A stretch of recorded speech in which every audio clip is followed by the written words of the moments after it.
नमस्कार, कैसे हैं आप। उम्मीद है सब कुछ बढ़िया होगा। अब देखो, परीक्षाएं होने वाली है आपकी, और मेरा टारगेट है कि परीक्षा होने से पहले मैं आपको परीक्षा में आने वाले प्रश्न पत्र दे दूं। भाई मजा आएगा, यही प्रश्न पर आ जाए तो ठीक है। आ जाएगा भाई, कमेंट जाके देख लो।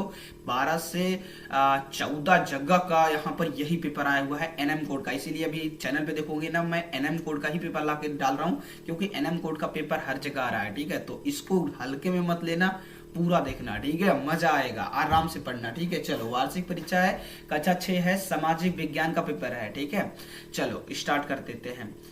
पहला है, निम्नलिखित प्रश्नों का सही विकल्प चुनकर सही उत्तर लिखें। तो दोस्तों यहाँ पर आपको मैं थोड़ा जूम कर देता हूँ। ठीक है, ओके। अब देखो, पहला जो क्वेश्चन है वो है सौर मंडल का सबसे बड़ा ग्रह कौन है। तो दोस्तों, सौर मंडल का सबसे बड़ा जो ग्रह है वो है बृहस्पति। ठीक है, ये आप लोग याद कर लीजिए।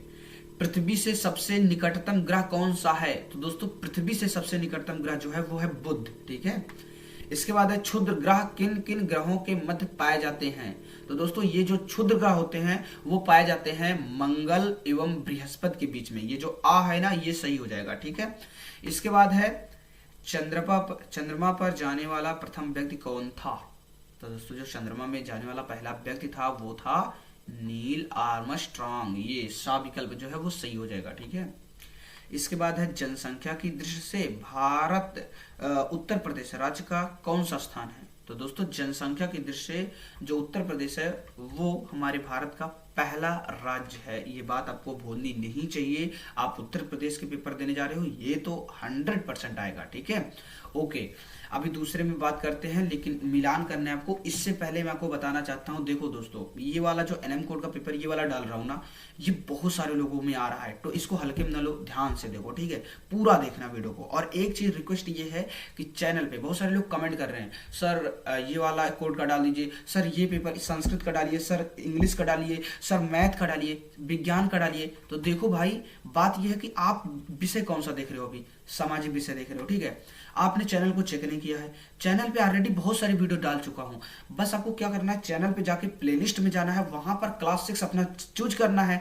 वहां पर जाकर देखोगे ना, एक विषय के ये मॉडल 5 है या 4 है, और आप देखोगे इससे पहले 3-3, 4-4 पेपर सामाजिक विज्ञान के डाल चुका हूँ, 5-5 पेपर मैथ का डाल चुका हूँ, 4-4, 5-5 पेपर आपका मतलब मैथ का हो गया, संस्कृत का हो गया, विज्ञान का हो गया, हर विषय के। हिंदी तो सबसे ज्यादा पढ़ते हैं, आप वो चेक नहीं करते हो, बस कमेंट कर देते हो। मैं भी परेशान हो जाता हूं कि भाई इस बंदे का पेपर है और इसको मॉडल पेपर नहीं मिल पाया है। तो प्लीज देखो, रिक्वेस्ट है आपसे, वीडियो पूरा देखो, चैनल के साथ जुड़ जाओ, चैनल को सब्सक्राइब करके बेल आइकन को ऑल पे दबा लो, जिससे आपको पता चलता रहे कौन सा पेपर डेली पब्लिक हो रहा है। ठीक है, और आप अपना प्लेलिस्ट ज्वाइन कर लीजिए अपने क्लास का। उस प्लेलिस्ट में आपको डेली का डेली जो वीडियो आता है वो ऐड कर दिया जाता है। आप अपने प्लेलिस्ट को फॉलो करते रहिए। कक्षा 6 का हो तो कक्षा 6 का, 7 के हो तो 7 का, इससे आपका काम बन जाएगा। ठीक है, तो जो भी नए हो या पुराने हो, प्लीज सब्सक्राइब करके बेल आइकन ऑल पे दबा लो। देखो कितना मेहनत हम लोग कर रहे हैं आपके लिए, सिर्फ इसलिए कि आपका पेपर पूरा का पूरा नंबर आपको पेपर में मिले, एक भी नंबर न छूटे। ठीक है, चलो यहां पर दूसरा है, उचित मिलान करें। ठीक है, तो पहला है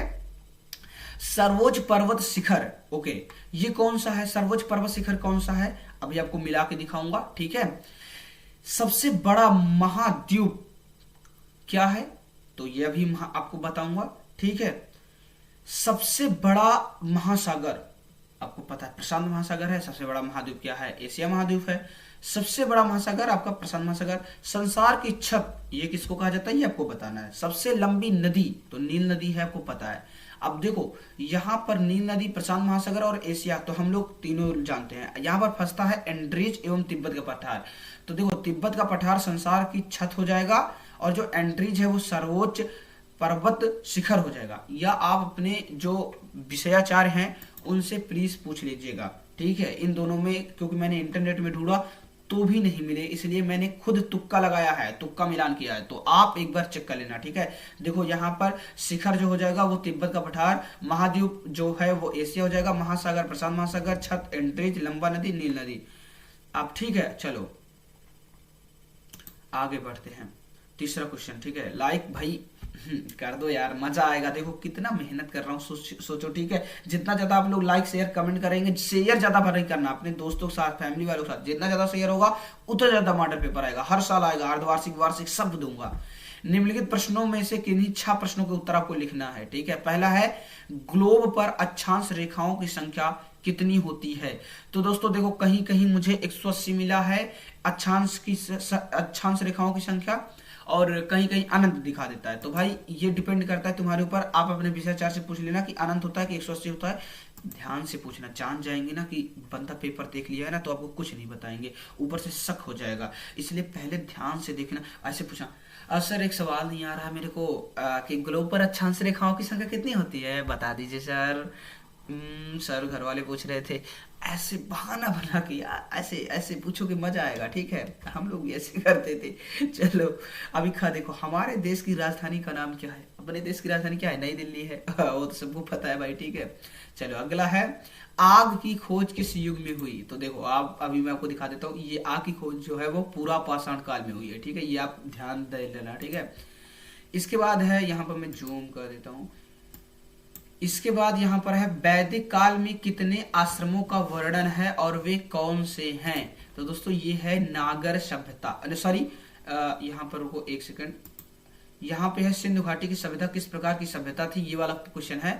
तो इसका आंसर हो जाएगा नागर सभ्यता। ठीक है, इसके बाद है वैदिक काल में कितने आश्रमों का वर्णन है और वे कौन से हैं। तो दोस्तों वैदिक काल में 4 आश्रम हुआ करते थे। ठीक है, कौन कौन सा? ब्रह्मचर्य, गृहस्थ, वनप्रस्थ और संन्यास। ठीक है, ये 4 आपको वही साहब रट लेना है। यही आ रहा है क्वेश्चन। ठीक है, बार बार मैं बोल रहा हूँ यही क्वेश्चन आएगा, 100% आएगा। कुछ लोग कमेंट करते हैं सर क्या सच में यही पेपर आएगा। अबे भाई यार प्लीज समझो, मैं बार बार बोल रहा हूँ यही पेपर बाजार का पेपर है। प्रधानाचार्य भी बाजार चलाते हैं, अगर वो छपवाते भी हैं खुद से ना भी भाई, तो मैं आपको एक विषय के 5-5 पेपर दे रहा हूँ। अब देखो, अगर 5-5 पेपर से आपका पूरा का पूरा कोर्स का रिवीजन हो गया, पूरा का पूरा कोर्स आपको पता चल गया, अब वो कहाँ से देंगे भाई। कुछ भी छपवाएं, अपने खुद से भी पेपर बनाएंगे ना तो इन्हीं 5 में से ही मिला के एक क्वेश्चन बनेगा। और अगर आप जो विद्यार्थी 5 के 5 मॉडल पेपर फॉलो करता है, पूरा याद करता है, पूरा देख लेता है भाई, वो टॉप कर जाता है। ठीक है, तो बिना साल भर पढ़े आप 5 मॉडल पेपर को रट करके टॉप मार सकते हो भाई। पूरा क्लास देखता रहेगा, अरे बैक बेंचर्स ने टॉप मारा है भाई, मजा आ जाएगा। ठीक है, तो इसलिए प्लेलिस्ट को चेक जरूर करना। ठीक है, चलो इसके बाद है महाभारत की रचना किसने किया। तो वेद व्यास जी ने किया है, ये तो आप सभी को पता है, महाकवि वेद व्यास। इसके बाद है चंद्रगुप्त मौर्य कौन था। अब देखो, चंद्रगुप्त मौर्य कौन था?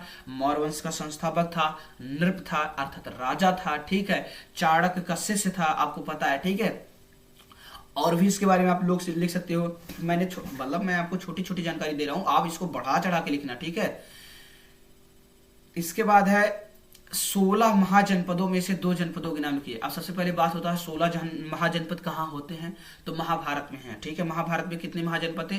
16। इनमें से 2 का नाम लिखना है, तो आइए मैं दिखाता हूँ। 2 का नाम हो जाएगा चेदी एवं कुरु, ये ध्यान देना, चेदी एवं कुरु। ठीक है, इसके बाद है जैन धर्म के संस्थापक कौन थे, और इसके बाद है बौद्ध धर्म के संस्थापक कौन थे। तो दोस्तों यहाँ पर जो जैन धर्म के संस्थापक हैं वो ऋषभ देव हैं, या जिन्हें हम आदिनाथ कहते हैं। ठीक है, और जो ये जिसका बौद्ध धर्म के संस्थापक हैं वो हमारे हैं गौतम बुद्ध जी। ठीक है, चलिए सही मिलान कीजिए आया है, इस बार सही मिलान करना है। आप इसको पहले देख लीजिए, फिर मैं आपको मिलान दिखाऊंगा। यहाँ पर है हर्ष की बहन, सौर मंडल के ग्रह। तो हर्ष की बहन का नाम क्या था? ऐसे मिला देंगे, राजश्री का था। ठीक है, सौर मंडल के ग्रह कौन है? तो इसको मिला देंगे मंगल से। महावीर स्वामी कौन है? तो ये जैन आचार्य हैं, आपको जैन से मिला देना है। गायत्री मंत्र को मिला देना है ऋग्वेद से, क्योंकि ये ऋग्वेद में है। इसके बाद पहिए का जो आविष्कार हुआ वो हुआ नवपाषाण काल में, तो इसको पहिए को मिला देना है नवपाषाण काल से। ठीक है, समझ गए। चलो हल दिखा देता हूँ, आप लोग स्क्रीनशॉट ले लीजिए। ये देखो, ले लो स्क्रीनशॉट भाई, ले लो। चलो दोस्तों, लाइक कर दो, शेयर कर दो, ज्यादा से ज्यादा लोगों को जोड़ोगे तो ज्यादा से ज्यादा मजा आएगा। पेपर रुकेगा नहीं, मॉडल पेपर में देता रहूंगा 100% गारंटी के साथ कि कोई किसी का औकात नहीं है, कोई भी विद्यालय हो भारत का, यूपी बोर्ड का, आपको ऐसा कोई प्रश्न नहीं बना सकता है जिसमें हमारे द्वारा बताए गए क्वेश्चन एक भी क्वेश्चन अलग हो। पूरा का पूरा मॉडल पेपर वो बनाए, पूरा का पूरा मॉडल पेपर यहाँ पर फंस जाएगा, पूरा पूरा सेम हो जाएगा। मैं लिख की गारंटी के साथ पढ़ाता हूँ, ऐसा वैसा चैनल ये नहीं है कि गारंटी ना ले, गारंटी लेकर पढ़ाता हूँ, ठीक है। इसलिए आपको बोलता हूँ कि चैनल को सब्सक्राइब करके बेल आइकन को दबाओ, अपने जितने भी नाते रिश्तेदार हैं, दोस्त हैं, यार हैं, फ्रेंड, सबको भाई चैनल सब्सक्राइब करो, सबको शेयर करो। अगला क्वेश्चन है यहाँ पे सही और गलत बताना है आपको, ठीक है। चलो मैं इसको जूम कर लेता हूं। पहला है चंद्रगुप्त मौर्य ने सेल्यूकस को हराया। अब हराया कि नहीं हराया ये आपको बताना है, ठीक है। तो अब अभी आपको क्या करना है, हराया कि नहीं हराया ये आपको बताना है, ठीक है। तो चलो भाई बताओ। तो ये था हराया था। अगला है भारत का नेपोलियन समुद्रगुप्त को कहा जाता है। जी हाँ बिल्कुल कहा जाता है। हमारे देश का नाम भारतवर्ष है। जी हाँ बिल्कुल है। भारतवर्ष की राजधानी लखनऊ है। नहीं भाई नई दिल्ली है। वेदों की संख्या 3 है। अरे भाई 4 है तो ये देखो पहला दूसरा तीसरा सही है और उसके बाद चौथा एंड पांचवा गलत है, ठीक है। तो भाई ये था पेपर सामाजिक विषय का जो हम लोगों ने आज हल किया। भाई मजा आ गया। और हाँ कर दो भाई, सब्सक्राइब कर दो। फिर से मिल रहे हैं, लेकर आ रहे हैं एक नए कोड का पेपर, ठीक है। चलो जल्दी से प्लेलिस्ट में पहुंच जाओ, ठीक है।